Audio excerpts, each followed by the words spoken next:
This channel does not promote any violent, harmful, or illegal activities. All content provided by this channel is meant for an educational purpose only.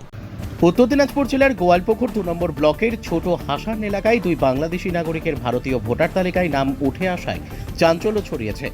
ওই দুই ব্যক্তির নাম কৃষ্ণকান্ত বাইন ও শিল্পী মণ্ডল।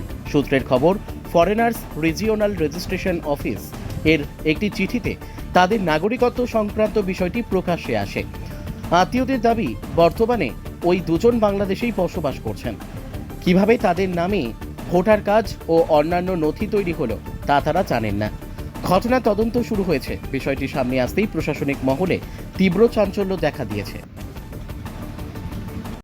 বিষ্ণু বাইন। কৃষ্ণ বাইন, শিল্পী বাইন কে হয় আপনার? আমার দাদা বৌদি। ওরা কোথায় থাকে এখন? ওরা যে এখন শুনছি বাংলাদেশেই আছে। তো ওদের তো ডকুমেন্ট তৈরি হয়েছে এই হাসানের এলাকায়, ভোটার আধার কার্ড, রেশন কার্ড। হ্যাঁ, ওইটা তো আছে, কিন্তু ওনারা এখানে ওনার ডকুমেন্টস কিছুই নেই। আর কিভাবে করছে দাদা ওগুলো তো আমি জানি না। আজকেই শুনলাম আপনাদের এসে যে আপনারা আসছেন, তাই যে এগুলো কীভাবে কি হয়েছে কি জানা নেই আমার।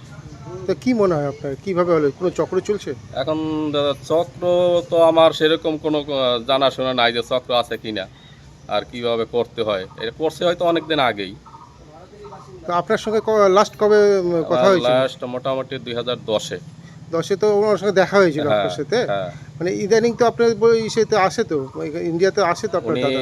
না, উনি আসছিল শুনছি ওইদিকে কোথায় ওনার আত্মীয় বাড়ি আছে দক্ষিণবঙ্গে, কোথায় মচানন্দপুর নাকি, ওখানে আসছিল। আবার ডাক্তার দেখে গেছিল নাকি, ওই জন্য আসছিল, আবার চলে গেছে। ফোনে কথা হয়েছিল? কিন্তু আমার সাথে ওই আত্মীয়র সাথে ফোনে কথা হয়েছিল। মানে আপনার কি বাংলাদেশে যাওয়া আসা আছে আপনার? না, আমার তো বহুত দিন আগে আমি গিয়েছিলাম, তা তো প্রায় 2009 কি 2008 এরকম সময় আমি গিয়েছিলাম একবার পাসপোর্টে। তারপরে যাওয়া নেই? না। আপনার পরিবারে কে কে আছে? আমার 2 ছেলে আছে আর স্ত্রী আছে। বর্তমানে তাহলে আপনি এখন হাসানেই থাকেন? হ্যাঁ, হাসা নেই। আমার তো ধরেন জন্ম প্রায় আমার এই দেশেই বলতে গেলে, কারণ কি ওই আগে তো জন্ম প্রমাণ দিতে পারবো না। আমার বাবা মা এখানে আসছিল যুদ্ধের সময় যেই হয়েছিল, ওই সময় কল্যাণীতে একটা ক্যাম্প ছিল নাকি, তখন তো আমি পরে আমার জন্ম এই দেশে। আমার বড় মামা সুখচাঁদ বিশ্বাস, উনি আমাকে এখানে উনি লালন পালন করে এবং তার কাছে আমি বড় হই।